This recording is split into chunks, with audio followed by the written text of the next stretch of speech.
बंगाल में पंचायत चुनाव होने वाले हैं। मैं बंगाल की ज़मीनी स्थिति बताती हूँ। मुसलमान तो यहाँ पे भारी तादाद में घुस ही गए हैं। कुछ लोग हैं जो अपने आप को हिंदुओं का एससी कहते हैं और सरकारी सुविधाएं और आरक्षण का लाभ लेते हैं। कई बार उनका नाम इस तरह का रहता है, शोंटू, पिंटू, चिंटू, शोमपोत मंडल, सनातन मंडल, इस तरह के नाम रहते हैं। जब हम उन्हें पेमेंट करने जाते हैं तब हम देखते हैं एक मुस्लिम नाम उभर कर आता है। हम अगर उनसे पूछे कि मुस्लिम नाम ये क्या आपका है, बोलते हमारा टाइटल है मंडल, हमारा टाइटल है नौशकोर। जब पूरा नाम पूछते हैं सोहरावर्दी नौशकोर निकलता है। चिंटू नौशकोर जो है सोहरावर्दी नौशकोर निकलता है। सोमपोत मंडल जो है कोई एक मुस्लिम नाम का शाहनवाज या शाह जहांगीर मंडल निकलता है, इस तरह का है। तो आप समझ ही रहे हैं कि भीतर ही भीतर जो अपने आप को एससी बोल के एससी लोगों की सुविधाएं ले रहे हैं और साथ ही अतिक्रमण कर रहे हैं ओबीसी और वनवासी लोग की सुविधाओं का, वो भीतर ही भीतर मुसलमान हैं। हम यहाँ की भाषा में क्रिप्टो बोलते हैं इनको। ये पूरी तरह से बंगाल पे कब्जा कर चुके हैं। 34 साल बंगाल में राज करने के लिए वामपंथियों ने लैंड रिफॉर्म्स की आड़ में ज़मीन सीलिंग करते थे और वो इन लोगों को बांट देते थे। जो सही के हिंदू रहते थे एससी, उनको तो देते नहीं थे, उनका तो नरसंहार करा देते थे। लेकिन जो क्रिप्टो होते थे उनको वो ज़मीन दे देते। ऐसा करते करते आज अगर बंगाल के पंचायती इलाकों में आप जाएंगे 90% से ज़्यादा ज़मीन मुसलमानों का हो चुका है।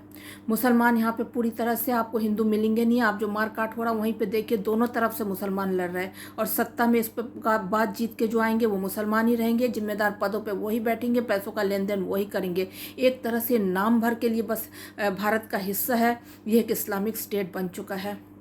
इसका कारण क्या है कि हमारी ज़मीन जो थी वो जब स्थानांतरित हो रहा था, मुसलमानों के नाम पे किया जा रहा था, तब हमने उसका विरोध नहीं किया था।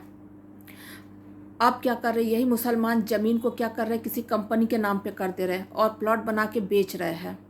जब हम खरीदने जाते हैं ये प्लॉट दिखाते कंपनी के नाम पे, और जब दस्तावेज मांगते हैं तो दो चीज़ें हैं। अगर ये व्यक्ति के नाम पे ज़मीन है तो फिर वो आधार कार्ड दिखाएंगे कि वो भारतीय नेशनल है कि नहीं, और आधार कार्ड आपको पता है आसानी से बन जाता है। जब उनके स्टेटस वगैरह देखते हैं तो देखते या तो शेख हसीना या मुजीबुर रहमान का फ़ोटो लेके बैठे हैं, तो साफ समझ में आता बांग्लादेशी मुसलमान है, इनकी निष्ठा वहाँ पे है। लेकिन जब ज़मीन पे इनसे आधार कार्ड मांगा जाता, भारत का आधार कार्ड निकल आता है। एक है, अगर हम बोले कंपनी के नाम पे हम ज़मीन खरीदेंगे तो टैक्स रिसीट दिखाओ, टैक्स रिसीट दिखा नहीं पाते तो व्यक्ति के नाम पे ही खरीदना पड़ता है। तो आज ठीक है, अगर वो टैक्स रिसीट दिखा भी दे, टैक्स रिसीट दिखा नहीं रहे, व्यक्तिगत तौर पे एक व्यक्ति के नाम पे कई बीघा ज़मीन है, उनमें से एक हिस्सा हमें दे रहा है, हम खरीद रहे हैं, सोच लीजिए हम ले लेते हैं ये सोच के कि आधार कार्ड में तो उनका नाम ही भारतीय नागरिक है। वो जो ज़मीन हमको बेच रहे हैं, ज़रूरी नहीं कि अकेले हमको बेच रहे हैं, और 10 लोगों को बेच रहे हैं। और लोग क्या करते, EMI सिस्टम पे भी ज़मीन खरीद रहे हैं, मतलब 70% पैसा दे के जो रजिस्ट्री करा लेंगे वो तो बाद में होगा, तब तक का इतना ज़्यादा पैसा दे चुके होंगे और उसके बाद आप अचानक देखेंगे कि सब गायब होगा और आपका पैसा भी चला गया और एक ही ज़मीन 50 लोगों को बेच दिया गया और सबका पैसा चला गया और ज़मीन किसी का भी नहीं रहा। और उनकी जनसंख्या इतनी ज़्यादा हो गई कि उनके साथ कोई लड़ना भी नहीं चाहेगा। एक एयरफोर्स का व्यक्ति मारा गया था एक मुस्लिम की गाड़ी के सामने आके। जब मिलिट्री वाले जाते थे तो कोई रिस्पॉन्स नहीं मिलता था पुलिस की तरफ से। आखिरकार मामला रफा दफा हो गया। आप सोचिए फ़ौजी की हालत ये है, BSF के जवान रोज़ मारे जाते हैं। तो यहाँ की डेमोग्राफी इतनी बदल गई है। इसका कारण क्या था, हमारी ज़मीन जब इनके नाम पे किया जा रहा था हम लोगों ने विरोध नहीं किया था, और अब इनकी जनसंख्या बढ़ गई। ज़मीन पे ही तो जनसंख्या रहेगी और वो ज़मीन इनको दे दिया गया, वामपंथियों ने दे दिया है। यह हालत है। यहाँ पे कई कई फ्लैट ऐसे हुए हैं जो एक ही व्यक्ति को एक एक फ्लैट कईयों को बेचा गया। 35-35 लाख के फ्लैट सोचिए 5-10 लोगों को बेचा गया। भले वो व्यक्ति जिसने ऐसा किया वो पकड़ में आ जाए और उसको जेल में डाल दिया जाए, लेकिन क्या वो पैसा 35 लाख रुपए रिकवर होगा? किसी का भी नहीं है फ्लैट। फिर जो ये सब चीज़ें हो रही है, ये देखिए जालसाजी जरूर है, लेकिन ज़मीन जो है विधर्मियों के हाथ में चले जाना एक बहुत बड़ी समस्या है। बाकी देश में बंगाल की हालत मैंने आपको बता दिया है, पूरी ज़मीन जो चला गया है। और यहाँ का जो एससी तबका जिसे कहा जा रहा है वो एससी है ही नहीं, वो इन्हीं के एजेंट हैं। अच्छा, बांग्लादेश से उन्हें लात मार के भगाया गया है ना, वो खुद से आए किसी साजिश के तहत, हमें नहीं पता। लेकिन जोगेंद्र नाथ मंडल ने जब जिन्ना के साथ मिलकर देश का विभाजन कराया तब तो उन्होंने साथ दिया था। इनमें से कुछ एक लोग ऐसा भी कहते हैं कि जोगेंद्र नाथ मंडल जब भाग के बोनगा आए तो उनकी तुलना नेताजी सुभाष चंद्र बोस से की जाती है, जैसे कि उन्होंने बांग्लादेश बनाने में सहायता की। जिस तरह से नेताजी चले गए थे अफगानिस्तान और उसके बाद वो जर्मनी और जापान गए थे और आईएनए की निर्माण किया था, वैसे ही ना कि जोगेंद्र नाथ मंडल ने बांग्लादेश बनाने में भूमिका निभाई, बोनगा में भाग क्या, कि इस तरह की बातें भी करते हैं। यही जोगेंद्र नाथ मंडल और जिन्ना ने मिलके देश का विभाजन कराया, डायरेक्ट एक्शन डे हुआ, हमें सब पता है। और अपने मुस्लिम बहुल मुस्लिम लीग के जरिए उन्होंने अपने एक एजेंट को संविधान सभा में भेजा। उस एजेंट ने संविधान न कि बनाया है, उसके कानून कुछ ऐसे थे कि मुस्लिम बहुविवाह पर प्रतिबंध लगाए बिना उन्होंने कुछ ऐसे कानून किए कि हिंदू जन दर घटते गया। यानी कि उनका काम ही था, उनको भेजा ही गया था कि वो ये काम करेंगे और भीतर से भारतीय समाज को तोड़ेंगे ताकि आने वाले समय में देश को तोड़ा जा सके कई टुकड़ों में। और वो समय अब आ चुका है जब ये अपने काम पे लग गए हैं। और कई बार आपने देखा होगा, कई वीडियोस में आपने देखा होगा कि एससी समाज के लोग मुसलमानों का एहसान मानते हैं कि उन्होंने मुस्लिम लीग के जरिए अपने उस एजेंट को संविधान सभा में भेजा था। यानी कि आप समझ सकते कि भीतर भीतर मिले हुए हैं और देश को बहुत बड़ा खतरा है। ये दोनों की मिलीजुली जनसंख्या 20% बोलते हैं, मुझे लगता है ये 25-50% हो चुके हैं। यानी कि हम बारूद के ढेर में बैठे हुए हैं। अब बात चल रही यूनिफॉर्म सिविल कोड की। यूनिफॉर्म सिविल कोड के जरिए जिस चीज़ का डर है इन लोगों को और जिस पर कुठाराघात होना ही चाहिए वो है मुस्लिम कोक फैक्ट, यानी गर्भवती मुस्लिम महिला के कोक के जरिए जनसंख्या बढ़ाकर हिंदू भूमि हड़पना। इसमें महिलाएं कोई विक्टिम प्रताड़ित नहीं है, वो इसमें सहभागी है। जिस तरह से हिजाब पहन लेती है महिलाएं, मुसलमान महिलाएं, जबकि इसकी कोई ज़रूरत नहीं है भारत देश में, से साफ समझ में आता है ये अपनी मुस्लिम उपस्थिति दर्ज करने के लिए ऐसा करती है। जिस भी ज़मीन पे आप हिंदू महिलाओं को देखेंगे साड़ी पहन के, बिंदी लगा के, मंगलसूत्र पहन के खड़ी है, यानी वो ज़मीन हिंदुओं का है। लेकिन वहीं पर जब आप देखते हैं बहुत सारी काला हिजाब पहनी हुई महिलाएँ हैं, यानी वो मुस्लिम ज़मीन हो गया। ये एक तरह से अपनी उपस्थिति, अपना मालिकाना जताने का तरीका है। तो गर्भवती मुस्लिम महिला के कोक के जरिए जो कोक फैक्ट्री चला के जनसंख्या बढ़ा के हिंदू भूमि हड़पना की साजिश रचे हुए हैं लोग, उसको जारी रखना चाहते और किसी भी तरह से मुस्लिम जनसंख्या नियंत्रण पे कोई कानून ना आए, इसी की फिराक में है। एक दूसरा है वक्फ बोर्ड के नाम पे इन्होंने देश भर में ज़मीन हड़प के रखा है। इनने तो किया ही है, और हमारे इतने दिनों के हुक्मरानों ने लैंड रिफॉर्म्स और जमींदारी एक्ट एबॉलिशन के नाम पे इन्होंने हमारे राजपूत राजे रजवाड़ों की ज़मीन छीन छीन के, लैंड सीलिंग कर करके, land belongs to the tiller, यानी कि जो ज़मीन जोतता है उसका करके दे दिया गया है। आप बताइए तो कि अगर टाटा बिरला के नाम पे कोई फैक्ट्री है तो जो फैक्ट्री वर्कर उसमें काम करता है, दो पीढ़ी बाद क्या वो कह सकता है कि जो इस फैक्ट्री में काम करता है वही मालिक है? टाटा बिरला ही तो मालिक रहेंगे। तो ज़मीन का मालिक ये कैसे करके हो गए कि जो ज़मीन जोतता है वही मालिक हुआ? जिन्होंने तलवार के बलबूते इन ज़मीन को बचाए रखा, तो आपका मुकाबला तलवार से क्या, अपनी खूनें दे दे के, अपनी संततियाँ दे दे के, जिनकी माताओं ने जोहर कर करके दिया है, वो ज़मीन अचानक से कैसे करके हो गया इनका? और जिनको दिया है वो कितने संदिग्ध लोग निकल रहे हैं। अब जब यूनिफॉर्म सिविल कोड की बात निकली है और मुस्लिम कोक फैक्ट्री पे प्रतिबंध लग सकता है किसी तरह से, और वक्फ प्रॉपर्टी जो जितना ज़मीन हड़प के रखा है वो वापस लेने की बात हो सकती है, और प्लेसेस ऑफ वर्शिप एक्ट में कुछ सुधार हो सकता है।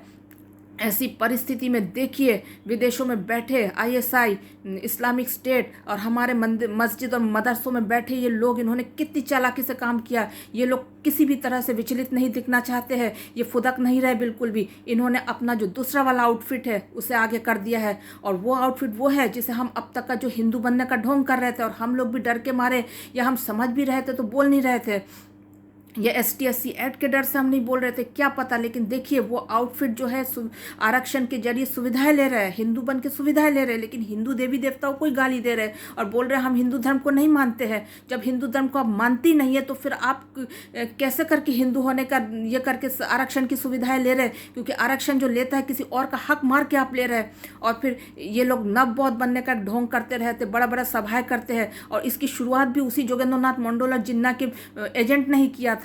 ब्राह्मण से शादी कर लिया तो ब्राह्मण हो गया ना? तो नहीं, तब भी वो ब्राह्मण नहीं हुए, खुद भी और ब्राह्मणी को भी ले जाके बौद्ध बनाया।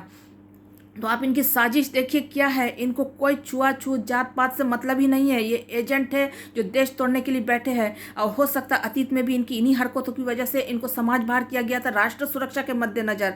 कोई छुआछूत वगैरह नहीं किया था ब्राह्मणों ने। अब बताइए तो कि ब्राह्मण राजपूत को क्या कुआं खोदना आता है? ब्राह्मण राजपूत को कुआं खोदना नहीं आता है तो वो अपना कुआं तो इन्हीं लोगों से खुदवाए होंगे।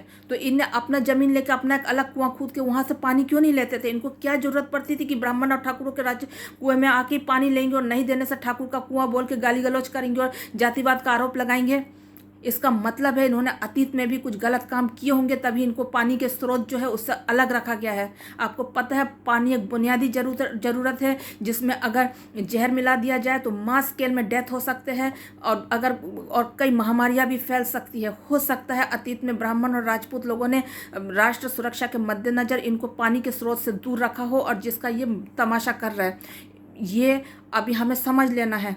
जिस भी इलाके में लोग रहते हैं, आपके यहाँ पे जो टंकी वगैरह है वहाँ पे अगर कोई पानी में जहर मिला दिया जाए या कोई ऐसी चीज़ मिला दिया जाए जिससे महामारी फैले तो राष्ट्र पे एक विपत्ति आ सकती है। तो ये चीज़ें आप देखिए, अच्छे से समझिए। तो राजपूत राजे रजवाड़ों से ज़मीन छीना गया, उनको ना कि दे दिया गया पीड़ित किसानों को। ये इन्होंने ले लिया ज़मीन। अब जब मास स्केल में कन्वर्ट होकर बौद्ध बन जाएंगे तो पूरा देश तो बौद्ध हो गया। अगर ये मास स्केल में मुसलमान बन गए तो पूरा ज़मीन तो मुसलमान का हो गया। आप इन चीज़ों को समझिए अच्छे से। अभी इनका एक वोट बैंक हो गया। ये गणतंत्र हमारे लिए जहर बन चुका है, मैं कई बार कह चुकी हूँ। इनका एक वोट बैंक हो गया, कोई भी सरकार इनको नाराज़ नहीं करना चाहेंगी। ये 40-50% इलेक्टोरेट हो चुके हैं। तो इनके वोट बैंक ना चले जाए इस डर से इनके ऊपर कोई कार्रवाई नहीं होगी। और अगर ये मुसलमान बन गए तो ये देश मुसलमान हो जाएगा। अब ये सोचिए कि ये अब बोल रहे कि छुआछूत हो रहा है। इनको मंदिरों में ना कि घुसने नहीं दिया जा रहा। अब ये पुजारी बनना चाहते हैं। सोच लीजिए, मंदिर एक ऐसा जगह है जिसके जरिए हम अपनी आखिरी लड़ाई तक का लड़ पाएंगे, जब सारे मोर्चे हम हार जाएंगे। अब इनको वहाँ पे भी एंट्री दी जा रही है। जब ये हिंदू है ही नहीं, जब तक धर्मांतरण करते हैं, इसका भय हमेशा रहता है। तो इनको मंदिरों में पुजारी बनाना कितना बड़ा राष्ट्र सुरक्षा के साथ खिलवाड़ है। लेकिन बीजेपी आरएसएस की सरकार वोट के लालच में सत्ता में बने रहने के लिए ये वाला खतरा ले रही है। मैं किसी भी तरह से कांग्रेसियों का सपोर्ट नहीं करती हूँ, लेकिन कुछ राष्ट्र सुरक्षा के मुद्दों पर कांग्रेस हमेशा कड़क रही है और उन्होंने कई चीज़ों में उन्होंने कड़क ढंग से राष्ट्र सुरक्षा को मेंटेन किया। जैसे फौज में 2% से ज़्यादा कभी भी फौज में बहुत कम प्रतिशत मुसलमानों की भर्ती होती थी पहले, जो कि बीजेपी आरएसएस के समय बढ़ने लग गया है। सरकारी तंत्र में 2% से ज़्यादा मुसलमानों की भर्ती नहीं होती थी, जो कि बढ़ने लग गया है। अभी ये दलित पुजारी का जो नया कॉन्सेप्ट है, ये बहुत बड़ा राष्ट्र सुरक्षा के साथ खिलवाड़ है। आपके मंदिर ही अगर अचानक इन्होंने धर्मांतरण कर लिया सारे के सारे पुजारियों ने मिल के, तो आपका मंदिर ही तो बौद्ध आप कह रहे हैं। अचानक जब इनको ज़्यादा हिम्मत मिलेगी तो ये सीधा मुसलमान बनेंगे और आपका ईसाई राष्ट्र बन जाएगा। फिर हम इंडोनेशिया की तरह रह जाएंगे, बड़े बड़े इमारत दिखाए जाएंगे, ये हमारी संस्कृति धरोहर का हिस्सा है, लेकिन वो राष्ट्र हिंदू नहीं रहेगा, वो मुस्लिम बहुल हो जाएगा। सरेआम गाय का मांस बिकने लगेगा, आपके मंदिर परिसर में भी गोमांस बिकने लगेगा। आप कैसे रोक पाएंगे? तो इन चीज़ों को आप समझिए। ये बोल रहे छुआछूत की बात बोलते हैं। भाई छुआछूत नहीं, तो जब लोग इतनी ज़्यादा देशद्रोही गतिविधियां करने लगेंगे तो छुआछूत नहीं है। ये राष्ट्र सुरक्षा के मद्देनज़र समाज को बचाने का तरीका है। अभी आप देख रहे हैं यूनिफॉर्म सिविल कोड की बात जब भी उठी है तो वक्फ बोर्ड की ज़मीन भी चली जा सकती है, प्लेसेस ऑफ वर्शिप एक्ट में भी रद्दोबदल हो सकता है और मुस्लिम कोक फैक्ट्री पे तो प्रतिबंध लगने का तलवार लटक ही रहा है। तो ये आउटफिट जिसको आगे किया है, इनका जो जोगेंद्रनाथ मंडल आर्मी का जो मुखिया है, वो एक रैली में धमकी देता है कि हम भूगोल बदल लेंगे। फिर ये आपस में क्या कर रहे हैं, राजपूत बन के ब्राह्मण को गालियाँ दे रहे, ब्राह्मण बन के राजपूत को गालियाँ दे रहे। इनमें से कई लोग ऐसे हैं जो बोलते हैं कि छुआछूत जात पात मिटाना है तो अपनी बेटियों की शादी दो। अम्बेडकर ने तो ब्राह्मण से शादी की थी, कौन सा ब्राह्मण हो गया, एजेंट का एजेंट ही रह गया मरते दम तक का। और अब उनकी एजेंटबाजी की वजह से देश इस कगार पे है कि हम एकदम बहुत बड़े भीतरघात अंतर्ध्वंस के राह पर खड़े हैं, यहाँ पे है। तो कोई किसी को देखा आपने किसी दूसरे समाज में ब्राह्मण बोलता है राजपूत की बेटी से शादी करेगा, राजपूत बोलता बनिया की बेटी नहीं। बस यही लोग दूसरों की बहन बेटियों से शादी करने की बात कर रहे हैं। सोचिए, अगर आपने उदारता दिखाते हुए ये गलत कार्य किया होता, आज समाज की क्या हालत होती। आरएसएस बीजेपी के कई नेताओं की बेटियों का मुसलमानों से विवाह हो रखा है, तो इसलिए शायद ये कड़क नहीं हो पाएंगे। जहाँ पे आपकी बेटी चली गई है, जहाँ पे नवासे पैदा हो चुके होंगे, तो उस समाज के प्रति आप कैसे कड़क होंगे, क्योंकि आपका खून, आपका अंश वहाँ पे जा चुका है। तो इन सब चीज़ों को देखिए, मुझे लगता है कि अब ब्राह्मण राजपूत एकदम सचेत हो जाए। आपका जो ये संविधान बनाया गया ये शरारतीपूर्ण है। जोगेंद्रनाथ मंडोला जिन्ना के एजेंट को यहाँ पे एंट्री दे दिए गए थे, उसने कई क्लॉजेस ऐसे बनाए जो एक समय में आके देश को तोड़ने में मदद करे, और वो समय अभी आ चुका है और इनको आगे कर दिया गया। ये कोक फैक्ट्री को बचाने के लिए हो हल्ला मचा रहे, आपस में ये बता नहीं रहे, मुसलमानों को सीन में नहीं ला रहे, ये जातिगत दंगे फैलाने की कोशिश कर रहे हैं।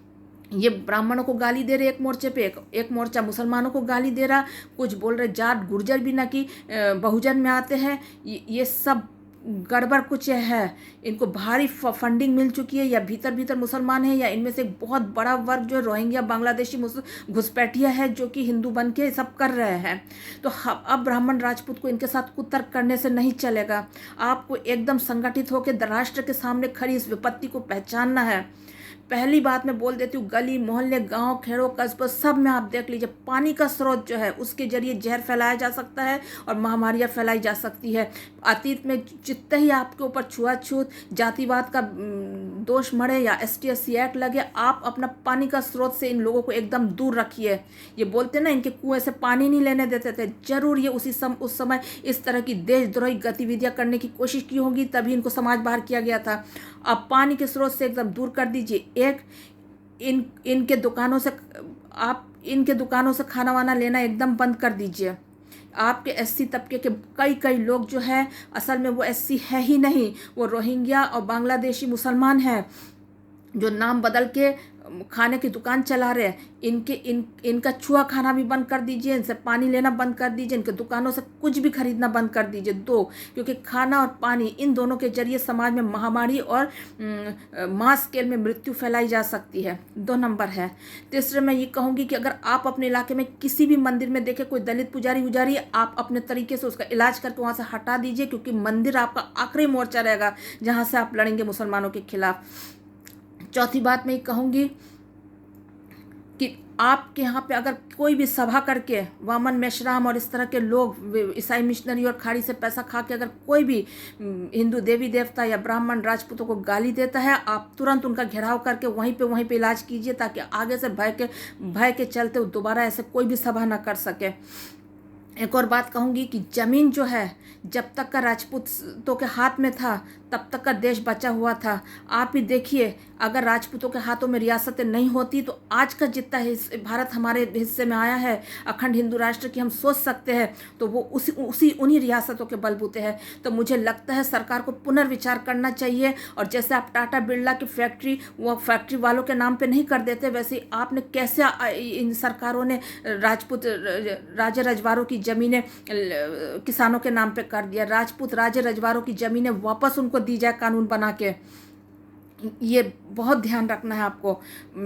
मुझे लगता है मुस्लिम कोक फैक्ट्री को बचाने के लिए पहली पंक्ति के जो लोग दिख रहे हैं वो हिंदू है ही नहीं। ये जोगेंद्रनाथ मंडोल सेना के लोग हैं जिनसे हमें बहुत सतर्क होना है। और गृह युद्ध की स्थिति आ चुकी है और संविधान के दायरे में तो कुछ होगा ही नहीं, क्योंकि संविधान तो अपने आप में शरारतीपूर्ण, क्योंकि इसकी तो इनके तथाकथित रचयिता जो है वो तो खुद ही जोगेंद्रनाथ मंडोल और जिन्ना के एजेंट थे, जिनका काम ही था संविधान में ऐसे ऐसे क्लॉजेस डाल देना जो कि देश को तोड़ दे भीतर से। और वो समय अभी आ चुका है। आप बंगाल की हालत देख लीजिए। ये मैं किसी भी पार्टी के हक में नहीं बोल रही हूँ, लेकिन आप देख लीजिए पंचायती चुनावों में अगर ममता दीदी जीत गई फिर भी ठीक है, बीजेपी आरएसएस की तो कोई औकात ही नहीं है, जितना मोल भाव करके ममता दीदी उनको देगी। लेकिन अगर ये बीजेपी आरएसएस और टीएमसी हार गई और वामपंथी आ गए, बंगाल एक बहुत बड़े गृह युद्ध की आग में झोंक दिया जाएगा, क्योंकि मुसलमानों की तादाद बंगाल में बहुत ज़्यादा हो चुकी है। और क्रिप्टो सबसे ज़्यादा खतरनाक है, जो कि हिंदू दिख रहे हैं, वो शेड्यूल कास्ट बन रहे, सरकारी सुविधाएँ ले रहे हैं, लेकिन भीतर ही भीतर वो मुसलमानों के साथ है। और वो मुसलमानों का एहसान मानते हैं कि बाबा साहब अम्बेडकर को ना कि उन्होंने संविधान सभा में भेजा था। तो आप सोच लीजिए हम कितने बड़े बारूद के ढेर में खड़े हैं। ब्राह्मण राजपूत और बाकी पूरा हिंदू समाज जो है एकजुट हो जाए। आपने एक और चीज़ देखा, ये वनवासी को बलि का बकरा बना के कैसा वीडियो शूट किया गया है, जिसमें दोनों का चेहरा धुंधला कर दिया गया, एक का पीठ दिखाया जा रहा है और फिर उसके उसको प्रतिकार में बीजेपी की सरकार ने कैसा दांव खेला, उल्टा दांव खेल दिया। एक के पांव धो लिया और दूसरे का घर पूरा तोड़ दिया है। यानी उनको भी पता चल चुका है किस मोबाइल से हुआ, कौन सा खुराफाती तत्वों ने सब किया है। मतलब एक बहुत बड़ी जातिगत दंगे में झोंकने की कोशिश की जाएगी देश को, क्योंकि ये पूरी तरह से मस्जिदों और मदरसों और विदेशी मुस्लिम ताकतों के जरिए हमारे यहाँ की तथाकथित दिखने वाले एससी लोगों के जरिए, हिंदू एससी लोगों के जरिए, जातिगत दंगे के जरिए देश में अराजकता फैलाई जाएगी। असल में दंगा जातिगत नहीं है, दंगा असल में धार्मिक है। ये गजवाए हिंद की शुरुआत है, जिसकी सूझबूझ के साथ संविधान के दायरे के बाहर ब्राह्मण और राजपूतों को लड़ लेना है। वंदे मातरम।